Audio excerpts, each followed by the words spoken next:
எல்லாருக்கும் வணக்கம். John Bosco, real raider reality YouTuber. ஒரு 9 வருஷமாக ஐம் யூடியூபர், உங்கள் எல்லாருக்கும் தெரியும். இது வந்து என் நண்பர், எனக்கு ரொம்ப முக்கியமான நண்பர். அவர் வந்து இன்றைக்கி விரும்பி ஒரு ½ மனம் விட்டு பேசு, உன் குமுறல்களை கொட்டு, உன் வியூவர்ஸுங்க தெரிஞ்சுக்கிட்டோன்னு சொன்னாங்க. ஸோ எனக்கும் ரொம்ப ஆசை தான் அது மாதிரி என்னை பற்றி, என்னுடைய வழிகள் பற்றி சொல்லணும்னு.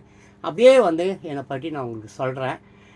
அதுக்கு முன்னாடி மறக்காமல் ரியல் ரேடர் ரியாலிட்டி சேனலை வந்து சப்ஸ்கிரைப் பண்ணுங்கள், லைக் பண்ணுங்கள், கமெண்ட் பண்ணுங்கள்.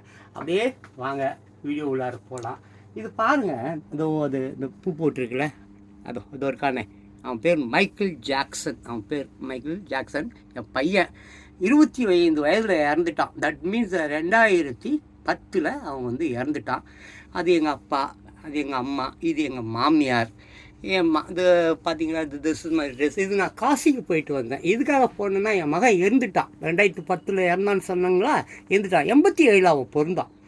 எம்ஜிஆர் இறந்த வருடம் 1987. எம்ஜிஆர் வந்து டிசம்பர் மாதம் இறந்தார். என் புள்ள வந்து ஜனவரி மாதம் வந்து பிறந்தான். பார்த்தீங்கன்னாக்க அது பாருங்கள், அப்போது வந்து திதி கொடுக்கறதுக்காக ஒரு 3-4 டைம்ஸ் நான் காசிக்கெலாம் போயிட்டு வந்தேன். காசியை பற்றிலாம் கொஞ்சம் கடுமையாக பேசியிருப்பேன். அப்புறம் இந்த செல்ஃபோனுங்களை பற்றிலாம் கொஞ்சம் கடுமையாக பேசியிருப்பேன். அப்புறம் அது பார்த்திங்கன்னா, இது சின்ன பிள்ளை நான். ஆமாம், இது எங்கள் அம்மா, இது என் தங்கை ரூத் இறந்து போயிடுச்சு, எங்கள் அக்கா இறந்து போயிடுச்சு, இது என் அக்கா தான் இறந்து போயிட்டாங்க. உயிரோடு இருக்கிறவன் நான் ஒருத்தவன் தான். இன்னும் தம்பிலாம் இருக்காங்க உயிரோட, தம்பி தங்கச்சிங்க இன்னும் இருக்காங்க.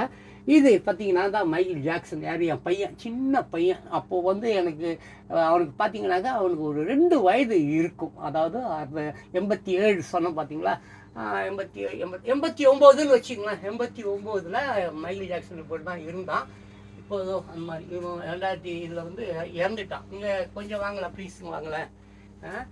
இதோ இவன் தான் அவன். இங்கே பார்த்தீங்களா, இவன் தான், ஒரே பையன் தான். மைக்கேல் ஜாக்சன் இறந்துட்டான், ஒரே பையன், அவன் தான் இவன். ரைட்டுங்களா? ஸோ அப்புறம் அதை பார்த்திங்கன்னா, அந்த பக்கத்தில் இருக்கிற அந்த பெரிய ஃபோட்டோ தான் சொன்ன பாருங்க, திதி கொடுக்கறதுக்காக காசிக்கு போயிருந்த ஒவ்வொரு வருடமும் இந்த பிண்டம் கொடுப்பதற்காக சொன்னோம் பார்த்தீங்களா, அப்போது எடுத்தது. ஏறக்குறைய ஆயிடுச்சுங்க அந்த ஃபோட்டோ ஆயிடுச்சுங்க, 12 வருஷம் மேலே இருக்கும். இது வந்து பார்த்திங்கன்னு சொன்னால் ஆல்மோஸ்ட் 35 வருஷம் இருக்கும் இந்த ஃபோட்டோ. ஸோ அப்புறம் என்னுடைய புஸ்தகங்கள், அப்புறம் இந்த மாதிரி விஷயம். இதுதான் இப்போ நம்ம பேச வேண்டிய விஷயம், இந்த கேமரா விஷயம். இதை பற்றி தான் நான் வீடியோஸ்லாம் போட்டுக்கிட்டு இருக்கேன். அப்புறம் நம்ம சேனல் பற்றி உங்களுக்கு தெரியும், நான் வந்து எல்லா வீடியோஸஸ் போடுவேன். கமர்ஷியல், அப்புறம் வந்து சரித்திரம், அப்புறம் ஜோக்ஸு, அதுக்கப்புறம் டான்ஸு, பாட்டு, கூத்துன்னு என்னுடைய வீடியோஸ் எல்லாம் நீங்கள் பார்க்கும்போது ஒரு மாதிரி அது ஒரு மாதிரி உங்களுக்கு சிலருக்கு இரிட்டேட்டிங்காக இருக்கும், சிலருக்கு வந்து ரொம்ப ஹாப்பியாக இருக்கும். நிறைய கமெண்ட்ஸ், எனக்கு ஏகப்பட்ட கமெண்ட்ஸுங்க வருது. ஒரு பெரிய விஷயம் என்னென்னா, ஒரு 9 இயர்ஸ் நான் சொன்ன பாருங்கன்னா, எல்லாம் நான் வந்து ரியல் எஸ்டேட் வந்து நான் அது மட்டும் இல்லைங்க, நான் வந்து சினிமாவில் அசிஸ்டன்ட் டைரக்டராக இருந்தேன், காப்பி ரைட்டராக இருந்தேன்.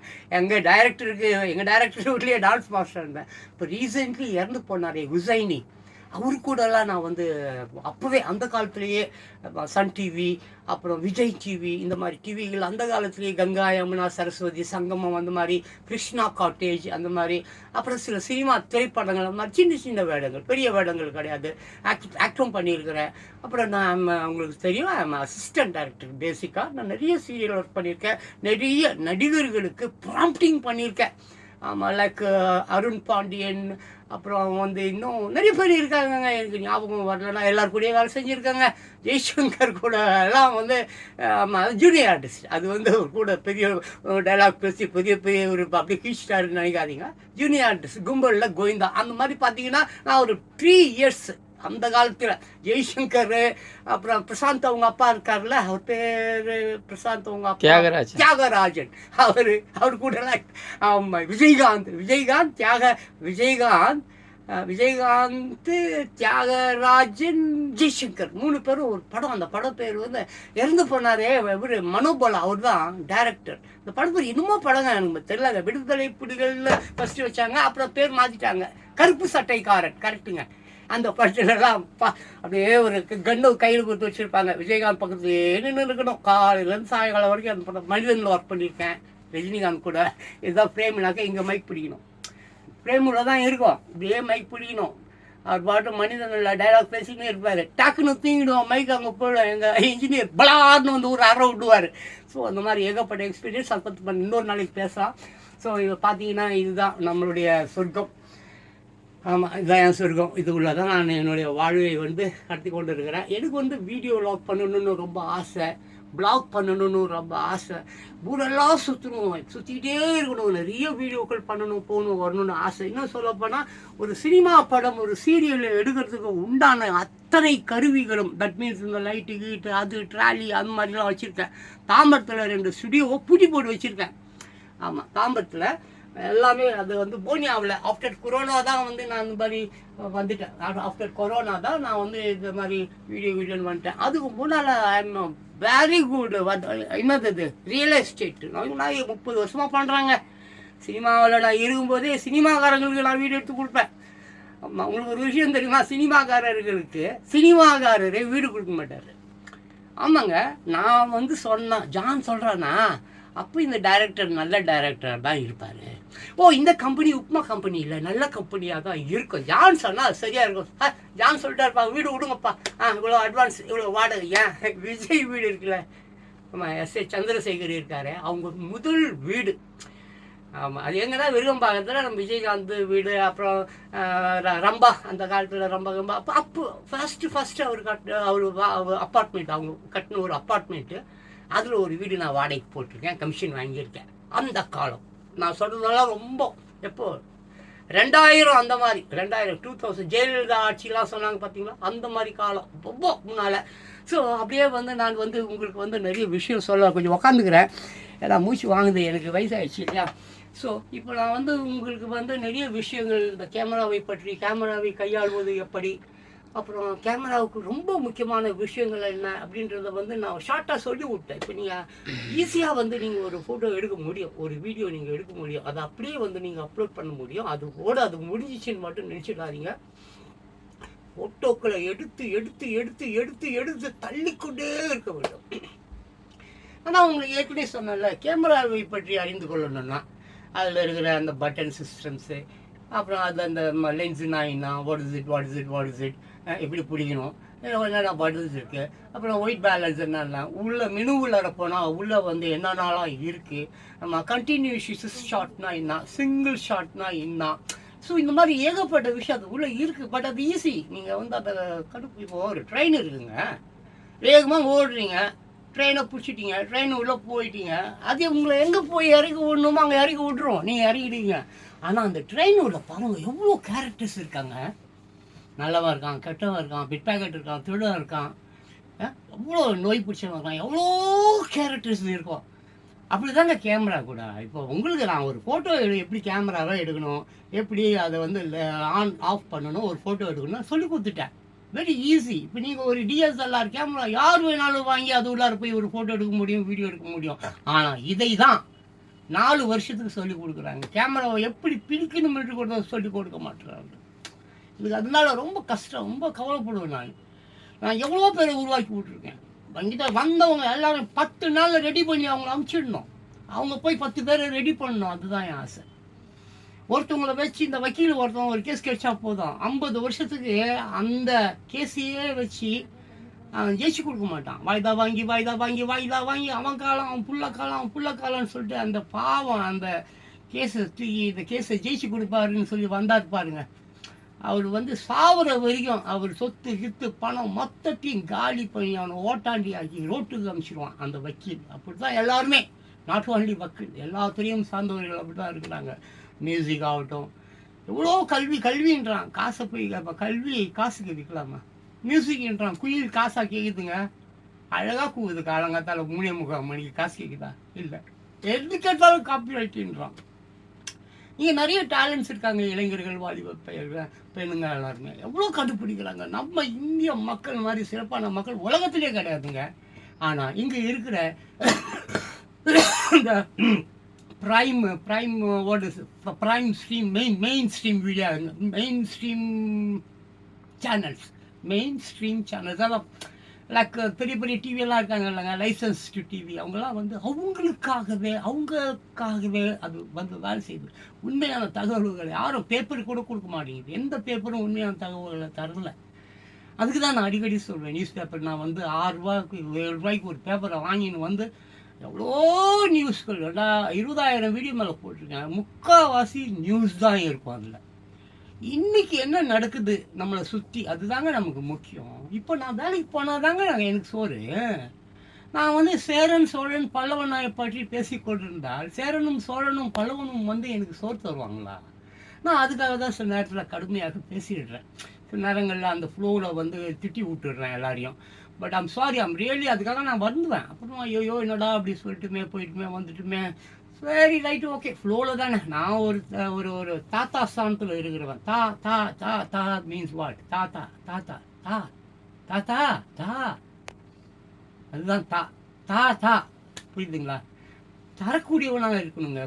பைபிள் சொல்லுது, கொடுப்பவனாக பெருப்பவனாக இருக்காது, ஏந்திரவனாக இருக்காது. ஏந்திரது மீன்ஸ் வாட்? பிச்சை வாங்குறது. பட் கொடுப்பவனாகி கொடு, தா, அவருக்கு தந்து விடு, இவருக்கு தந்து விடு, அவருக்கு தந்து விடு, தா தா. அதான் தாத்தா. இந்த தாத்தா மாடர்ன் தாத்தா தான்.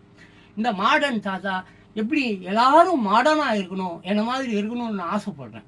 இதே மாதிரி எல்லாரும் ஆசைப்பட்டாங்க. நான் தான் ஒன்றும் புதுசாக ஒன்றும் வந்து எதையும் சொல்லலை. இதுக்கு முன்னால் கோடிக்கணக்கான சிந்தனையாளர்கள்லாம் வாழ்ந்திருக்காங்க.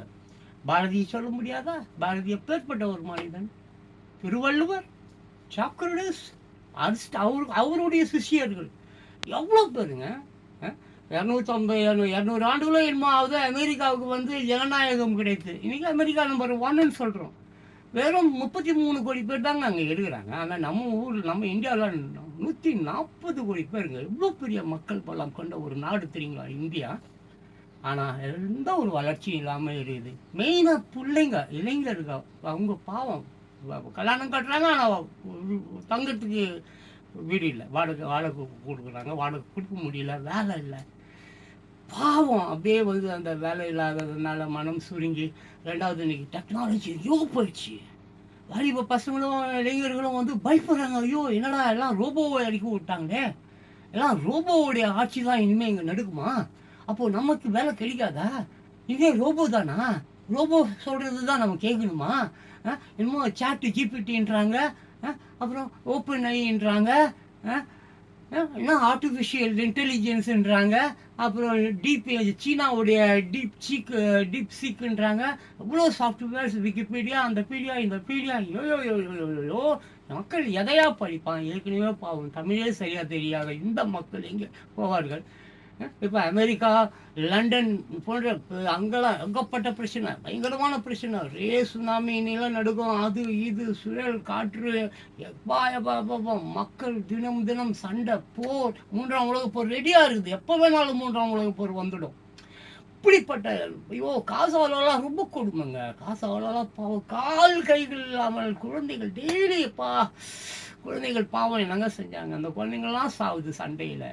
இது மாதிரி எங்கே பார்த்தாலும் பேரிடர்கள். பார்த்தீங்களா மியான்மரில் என்ன நடந்ததுன்னு 2-3 நாளைக்கு முன்னால். இன்னைக்கு தோண்ட பிணம் வந்து கொண்டே இருக்கிறது என்று கூறுகிறார்கள். இப்போ மனசு ரொம்ப கவலைப்படுது. அப்படி இருக்கும்போது நம்ம பிள்ளைங்க பார்த்தா என்ன செய்யுது? பாட்டு போகுது, எங்கே போகுதுன்னு தெரியல. வேகமாக போகுது, வேகமாக வருது, கனாமுனான்னு போய் குடிக்குது, கனாமுனான்னு கஞ்சா விற்குது, கனாமுனான்னு கஞ்சா போடுது. ரொம்ப கஷ்டமாக இருக்குங்க இது பார்க்கும்போது. இந்த நிலை வந்து நீடிக்கக்கூடாதுங்க. 2026 மிகப்பெரிய ஒரு மாற்றம் இருக்கிறதுன்னு கட்சிக்காரர்கள் எல்லோருமே சொல்கிறாங்க. நிறைய கருத்துக்கள், கணிப்புகள் போய்கொண்டு இருக்கிறது. ஆமாம், பிரதம மந்திரி கூட வந்து இப்போது சேஞ்ச் ஆக போகிறாருலாம் சொல்கிறாங்க. அவருக்கு பதில் அந்த இந்துத்துவாவில் இருக்கிறார், அவர் பேர் என்னமோ, அவர் வருவார் அப்படின்ட்டாங்க. என்னென்னமோங்க. ஆமாம், அந்த பக்கம் முஸ்லீம் நாடுகளில் ரம்ஜான் கூட கொண்டாடக்கூடாது அப்படி. இந்த நாக்பூர் ஒரு பிரச்சனை இப்போ நடந்ததில்ல, கலவரம். நேற்று கூட நம்ம பிரதம மந்திரி அந்த RSS தலைமையகம் இருக்கிற அந்த ஊருக்கு போயிட்டு வந்தார். ஸோ என்னமோ நடக்குதுங்க நம்மளை சுற்றி. மிகப்பெரிய ஒரு கார் இருள்னா என்னன்னு தெரியுதுங்களா? ஒரு மிகப்பெரிய கரும் மேகம் நம்மளை அப்படியே சூழ்ந்து வந்து கொண்டே இருக்குது. அதனால இளைஞர்களை, வாலிப பெண்களை தயவு செஞ்சு கொஞ்சம் விழிப்புணர்ச்சி உங்களுக்கு வேணும். ஒரு மனுஷன்லாம் கண்டிப்பாக அந்த ஒரு விழிப்புடன் இருக்க வேண்டுங்க. அப்படி உயிர்ப்புடன் இருக்க வேண்டுங்க. அப்புறம் ஒரு உணர்தல் வேண்டுங்க. உணர்தல் நம்ம தொட்டாது பாருங்க தெரியுது, ஐயோ நான் தான் தொடுறேன் தெரியுது. உணர்ச்சிகள், அந்த விழிப்பு, அந்த உணர்வு, அந்த உயிர் உள்ள உணர்வு. ஏங்க இப்படி நடமாடும் ஜடம் பிணம் இன்னும் சொல்லுவாங்க, நடமாடும் பிணமா ஜடம் ஜடம் அப்படி சொல்லுவாங்க, என்ன சொல்லுவாங்க இந்த மாதிரி தான். நடமாடும் பிணம் தான் ஜடம், நடமாடும் ஜடமா பிணமா என்னன்னு சொல்லுங்க. இன்னைக்கு எல்லாரும் அப்படி தான் இருக்காங்க. அதெல்லாம் மாறணும். கொஞ்சம் தயவு செஞ்சு பாருங்கள், என்னுடைய வீடியோலாம் பாருங்கள். நான் நிறைய அந்த உங்களுக்கு கேமரா பற்றிலாம் சொல்லியிருக்கிறேன். எடிட்டிங் பற்றி உங்களுக்கு என்ன வேணும்னாலும் அடோப் ப்ரீமியர் ப்ரோவில் ஏகப்பட்ட விஷயம் உங்களுக்கு வந்து நான் கற்றுக் கொடுக்குறேன். ஏன்னா அது உள்ளார நான் போகிறேன், பார்க்குறீங்களா? உங்களுக்கு விருப்பம் இருக்கா? உங்களுக்கு விருப்பம் இருக்குன்னா ஆயில்கோ. சரி பாருங்கள் சார், அடுத்த வீடியோவில் போடுங்க. அடோப் இப்போ வேற ஏதாவது கேளுங்க, சொல்கிறேன். அவ்வளோதான். அடுத்த வீடியோவில் அந்த அடோப் ப்ரீமியர் ப்ரோ பற்றி சொல்லுங்கள். ஓகேவா? நம்பர் கேட்டாரு உங்களுக்கு, நீங்கள் கேட்டு அது சிங்கிள் வீடியோவாக போடுங்க சார். அதில் பதிவாயிருக்கா? ஆமாம். ஓகே. அப்போ என் நண்பர் கேட்டிருக்காரு. என்ன சிங்கிள் வீடியோ. ஆமாம், என் நண்பர் பேர் சந்துரு, உங்களுக்கு தெரியும். நாங்கள் 2 பேரும் சேர்ந்து ஏகோப்பட்ட அந்த சென்னை விளாக்ஸ்லாம் இருப்போம், பார்த்துருப்பீங்க. நிறைய பேர் கமெண்ட்லலாம் வாரிங்க, அந்த உலகை வெள்ளவா படம் என்னாச்சு, அவர் சந்துரு என்ன பண்ணுறாரு போகிறாரு வர்றாருலாம் கேட்குறீங்க. பட் அதுக்கு உண்டான பதில் இப்போ இல்லை, ஆனால் இருக்குது. அது எப்போ சொல்லணுமோ அப்போ நம்ம கண்டிப்பாக சொல்லுவோம். அதுக்கு முன்னால் வந்து உங்களுக்கு வந்து சில நல்ல விஷயங்களை நான் வந்து சொல்ல கடமைப்பட்டிருக்கிறேன். தட் இஸ் அதுதான் அந்த எடிட்டிங் விஷயம்.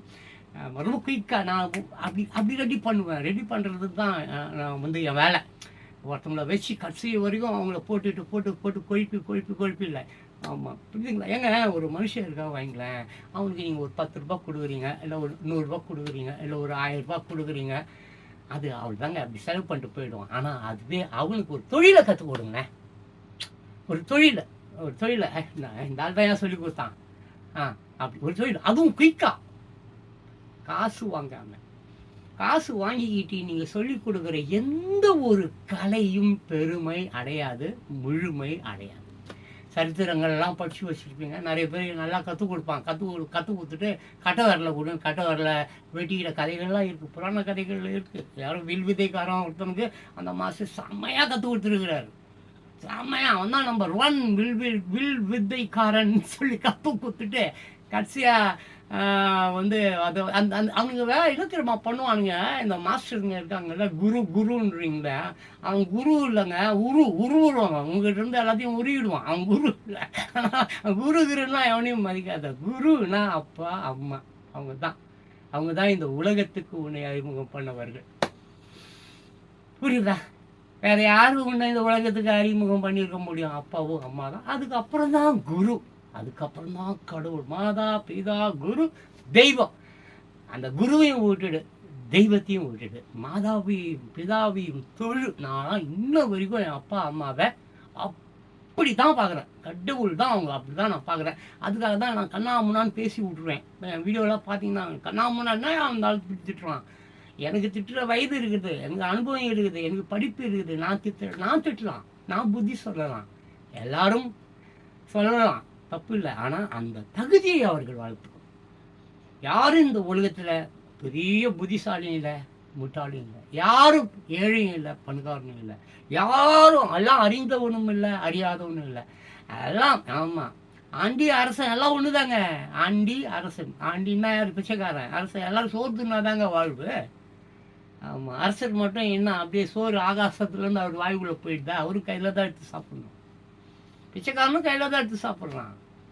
ஆமாம், நான் அரசன்டா, நான் உட்காந்துருக்கிறது தங்கச்சி, நான் சாப்பிடவே தேவையில்லை, அப்படியே நான் ஆமாம் ஒழுத்துட்டு ஒரு டயரை ஒருத்தர் தூக்கி வச்சுன்னு இருப்பானே, ஒரு விளம்பரம் ஒன்றை பார்த்துருக்கேன். டன்லப் டயரா அப்படி தூக்கி வச்சுன்னு இருப்பான். அதெல்லாம் சும்மா அதெல்லாம் ஜோக்கு. ஆமாம், நான் கிராஃபிக்ஸ்லாம் கற்று வச்சுருக்கிறேன், நிறைய விஷயம் கற்று வச்சுருக்கிறேன். எல்லாம் நான் உங்களுக்கு போக போக போக போக போக அந்த ஆமாம் அடோப் ப்ரீமியர் ப்ரோ சாஃப்ட்வேர், அது சாஃப்ட்வேர் பேர். நிறைய எடிட்டிங் சாஃப்ட்வேர் இருக்குது. ஃபிலிமரோ இருக்குது, ஆவிட் இருக்குது, அப்புறம் ஃபிலிம் கட் ப்ரோ. ஆமாம், சினிமாவுக்கெல்லாம் பண்ணுறாங்கல்ல, ஃபிலிம் கட் ப்ரோ, அது ஒரு எடிட்டிங் சாஃப்ட்வேர் தான். ஏகப்பட்ட சாஃப்ட்வேர் இருக்குது. பட் நான் மறுபடியும் சொல்கிறேன், செல்ஃபோன்ஸ் என்பது கம்யூனிகேஷன்ஸ்க்கு தான். என்னடா அவ்வளோ செல்ஃபோன் இருந்தாலும் வச்சுன்னு இருக்கிறான், ஆனால் நம்மளை வந்து செல்ஃபோன்ஸில் ஃபோட்டோ எடுக்கக்கூடாது, செல்ஃபோன்ஸில் வீடியோ எடுக்கக்கூடாது அப்படின்னு திட்டுறானே அப்படின்னு நீங்கள் நினைக்கலாம். அதுக்கு காரணம் இருக்கிறது என்னென்னா, செல்ஃபோனில் வந்து பேசிக்கொண்டே ட்ரெயின் மோதி சாகுறாங்க. செல்ஃபோனில் நான் செல்ஃபி எடுக்கிறேன்னு சொல்லிட்டு ட்ரெயின்லேருந்து இப்படி எட்டி பார்க்குறான், போஸ்ட் அடிச்சு சாகுறான். நான் கண்கூடாக பார்க்குறேன், தினம் பார்க்குறேன். ஆமாம், தினம் செல்ஃபோனில் செல்ஃபி எடுத்துக்கிறேன், வீடியோ எடுக்கிறேன், ஃபோட்டோ எடுக்கிறேன்.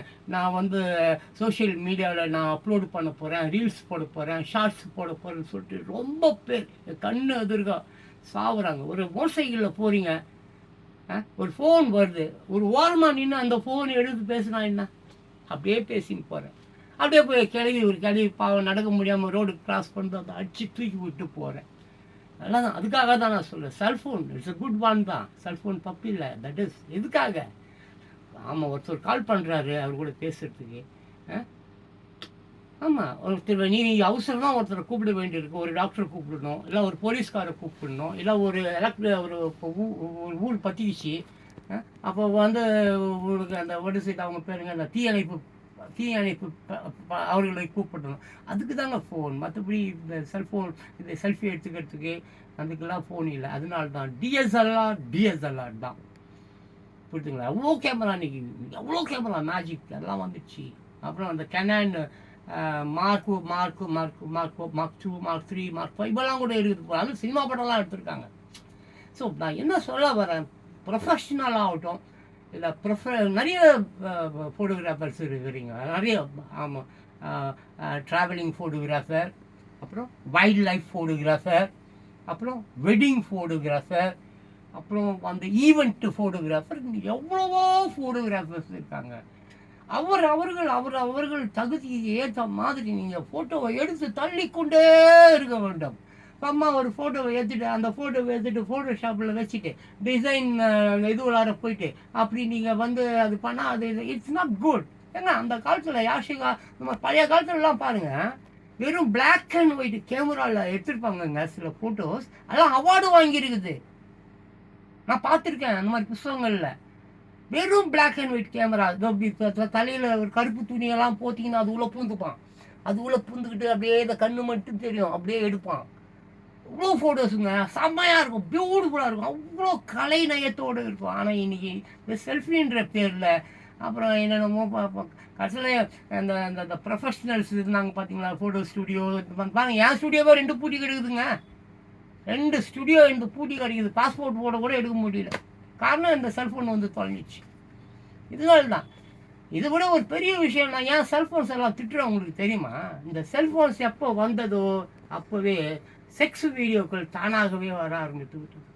அவன் இருட்டுன்னு ஒரு இடம் இருந்தால் போதும், பெட்ரூம்னு ஒரு இடம் இருந்தால் போதும், 10க்கு 10 ரூம்னு ஒரு இடம் இருந்தால் போதும், அங்கே துணி இல்லாமல் துணியாவது போட்டுட்டு அவளும் இவளும் சேர்ந்துருக்காங்கன்னா அந்த வீடியோ எடுக்க வேண்டியது, அதை வந்து போட்டுட்டு ஏதோ பண்ண வேண்டியது. ஸோ ஆனால் கேமராவில் அது நடக்காது.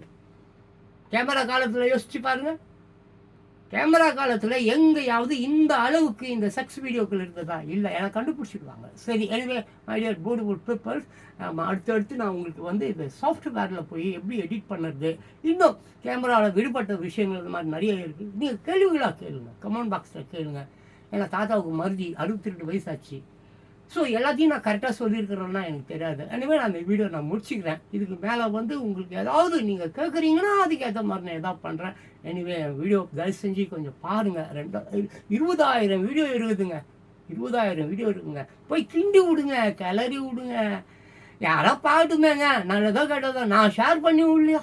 எத்தனை பேர் வீடியோ யார் எப்படி இருக்குதுன்னு கூட உள்ளே கூட போக மாட்டேங்க. அப்படியே ஷேர் பண்ணி விட்டுருக்கோம். ஏங்க எனக்கு இருக்கிற அந்த நல்ல எண்ணம் உங்களுக்கு இல்லை? நீங்கள் லைக்கெல்லாம் போடாதீங்க, அப்படி சும்மா தள்ளி விடுங்க. நல்லதோ கெட்டதோ எவனோ பிடிச்சா பார்க்க போகிறான், பிடிக்கலையா தள்ளி விட்டுட்டு போகிறான். காசாக பணமா சோஷியல் மீடியா, அவ்வளோதான். பிடிச்சா அவன் நம்மளை வச்சுக்க போகிறான், இல்லையா ஸ்ட்ரைக் கொடுத்து தூக்கி விட போகிறான். That's all. புரியுதுங்களா? சேனல் இல்லைங்க, யூடியூப்போ எந்த டியூப்போ பிடிக்கிற வரைக்கும் வச்சுக்க போகிறான், பிடிக்கலையா ஒரு ஸ்ட்ரைக்கை கொடுத்து தூடா பிளாக் பண்ணுறான்னு பிளாக் பண்ண போகிறான், அவ்வளோதான். பட் ஏதோ நல்லவர்கள் 4 பேர் கருத்து சொல்லுங்கள். இந்த உலகில் வந்து கருத்து ரொம்ப முக்கியம். உங்களை மாதிரி உள்ளவர்கள் வருங்கால சந்ததியினருக்கு, உங்கள் பிள்ளைகளுக்கு, வாலிப அந்த பாப்பா குட்டி பேரன் பேத்திகளுக்கு முக்கியமாக அறிவு தேவைப்படுது. அவர்களுக்கு அறிவு புகட்டக்கூடிய வாத்தியாராக இருங்க, டீச்சர்ஸாக இருங்க, ரொம்ப முக்கியம்.